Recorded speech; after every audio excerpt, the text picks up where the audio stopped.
It's just one more way of reducing your liberty and reminding you that they can fuck with you anytime they want. As long as you put up with it. As long as you put up with it. Which means, of course, anytime they want. Because that's what Americans do now. They're always willing to trade away a little of their freedom in exchange for the feeling, the illusion of security. What we have now is a completely neurotic population obsessed with security and safety and crime and drugs and cleanliness and hygiene and germs. There's another thing. Germs. Where did this sudden fear of germs come from? In this country. Have you noticed this? The media constantly running stories about all the latest infections, salmonella, E. coli, hantavirus, bird flu, and Americans they panic easily, so now everybody's running around scrubbing this and spraying that and overcooking their food and repeatedly washing their hands, trying to avoid all contact with germs. It's ridiculous, and it goes to ridiculous lengths. In prisons, before they give you a lethal injection, they swab your arm with alcohol. It's true. It's true. It's true. Well, they don't want you to get an infection. And you can see their point. Wouldn't want some guy to go to hell and be sick. It would take a lot of the sportsmanship out of the whole execution. Fear of germs. Why, these fucking pussies. You can't even get a decent hamburger anymore. They cook the shit out of everything now because everybody's afraid of food poisoning. Hey, where's your sense of adventure? Take a fucking chance, will you? You know how many people die in this country from food poisoning every year? 9,000. That's all. It's a minor risk. Take a fucking chance, bunch of goddamn pussies.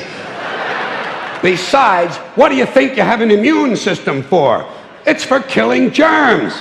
But it needs practice. It needs germs to practice on. So listen. If you kill all the germs around you and live a completely sterile life, then when germs do come along, you're not going to be prepared. And never mind ordinary germs. What are you going to do when some super virus comes along that turns your vital organs into liquid shit?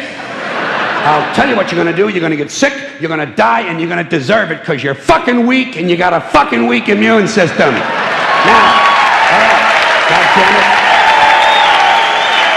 Hey. All right. Let me tell you a true story about immunization, okay? When I was a little boy in New York City in the 1940s, we swam in the Hudson River, and it was filled with raw sewage, okay? We swam in raw sewage, to cool off. And at that time, the big fear was polio. Thousands of kids died from polio every year. But you know something? In my neighborhood, no one ever got polio. No one, ever. You know why? Because we swam in raw sewage. It strengthened our immune systems. The polio never had a prayer. We were tempered in raw shit. So personally, I never take any special precautions against germs. I don't shy away from people who sneeze and cough. I don't wipe off the telephone. I don't cover the toilet seat. And if I drop food on the floor, I pick it up and eat it. I eat it. Yes, I do. Even if I'm at a sidewalk cafe in Calcutta, the poor section, on New Year's morning during a soccer riot. And you know something? In spite of all that so-called risky behavior, I never get infections. I don't get them. I don't get colds. I don't get flu. I don't get headaches. I don't get upset stomachs. And you know why? Because I got a good, strong immune system, and it gets a lot of practice.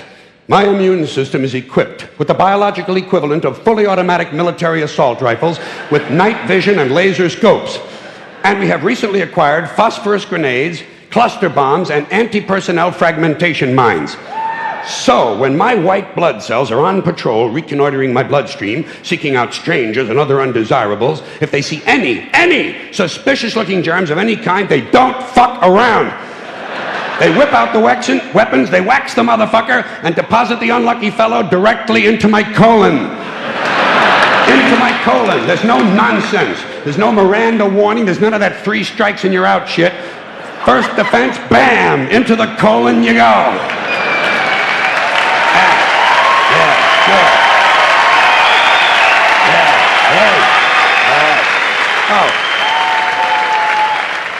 And speaking of my colon, I want you to know I don't automatically wash my hands every time I go to the bathroom, okay?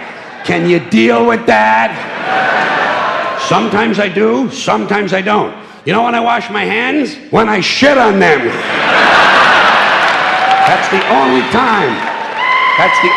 And you know how often that happens? Tops, 2-3 times a week. Tops.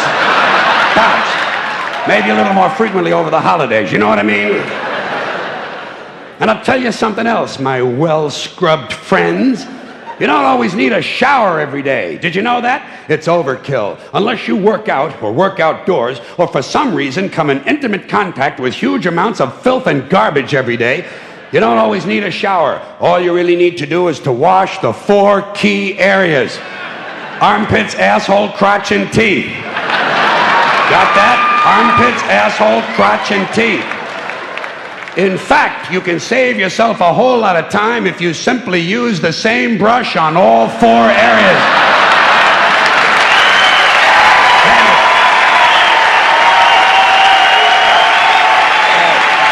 Thank you. I appreciate it. Thank you. All right.